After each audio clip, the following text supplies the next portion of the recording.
പണ്ട് പണ്ട് 2 പ്രാവശ്യം ജനിച്ച ഒരു മോഡി ഉണ്ടായിരുന്നു. ഒന്ന് മൂപ്പരുടെ ഡിഗ്രി സർട്ടിഫിക്കറ്റ് പ്രകാരം 1949 ആഗസ്റ്റ് 29. രണ്ടാമത്തേത് 1950 സെപ്റ്റംബർ 17. 6-ാം വയസ്സിൽ മൂപ്പര് വാട്നഗർ റെയിൽവേ സ്റ്റേഷനിൽ ചായടി തുടങ്ങിയെന്നാണ് പറയുന്നത്. പക്ഷേ ഈ റെയിൽവേ സ്റ്റേഷൻ നിലവിൽ വന്നത് 1973. അപ്പോ മോഡിക്ക് 23 വയസ്സായി കാണും. ഇന്ദിരാഗാന്ധി അടിയന്തരാവസ്ഥ പ്രഖ്യാപിച്ചപ്പോൾ 1975 മുതൽ 1977 വരെ മോഡി ഒളിവിലായിരുന്നു.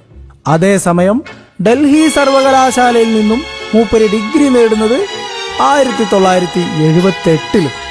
1983 ഡൽഹി സർവകലാശാലയുടെ ഡിഗ്രി സർട്ടിഫിക്കറ്റ് ഇല്ലാതെ ഗുജറാത്ത് സർവകലാശാലയിൽ നിന്നും മോഡി എൻഡയർ പൊളിറ്റിക്കൽ സയൻസിൽ മാസ്റ്റർ ഡിഗ്രി നേടുന്നു.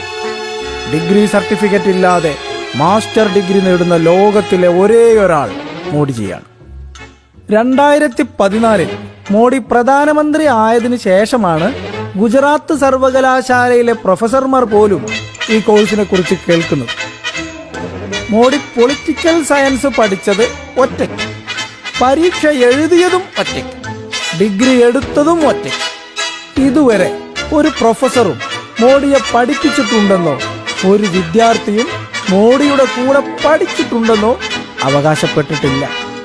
ഇന്ത്യയിൽ കമ്പ്യൂട്ടർ വരുന്നതിന് മുമ്പ് തന്നെ മോഡിയുടെ സർട്ടിഫിക്കറ്റ് കമ്പ്യൂട്ടറിൽ പ്രിന്റ് ചെയ്തിട്ടുണ്ടായിരുന്നു. 1978 മോഡിയുടെ ഡിഗ്രി കമ്പ്യൂട്ടറിൽ പ്രിന്റ് ചെയ്തിരുന്നു എന്നാണ് പറയുന്നത്. അതേസമയം 10 വർഷം കഴിഞ്ഞും സർവകലാശാല കൈകൊണ്ട് എഴുതിയാണ് സർട്ടിഫിക്കറ്റ് നൽകിയിരുന്നത്. 1978 മോഡിയുടെ സർട്ടിഫിക്കറ്റ് ടൈപ്പ് ചെയ്ത ഫോണ്ട് മൈക്രോസോഫ്റ്റ് പുറത്തിറക്കുന്നത് പക്ഷേ 1992 മോഡിയുടെ സർട്ടിഫിക്കറ്റ് പ്രിന്റ് ചെയ്തതാവട്ടെ ഓഫീസുകളെല്ലാം അടച്ചിടുന്ന ഒരു ഞായറാഴ്ചയും.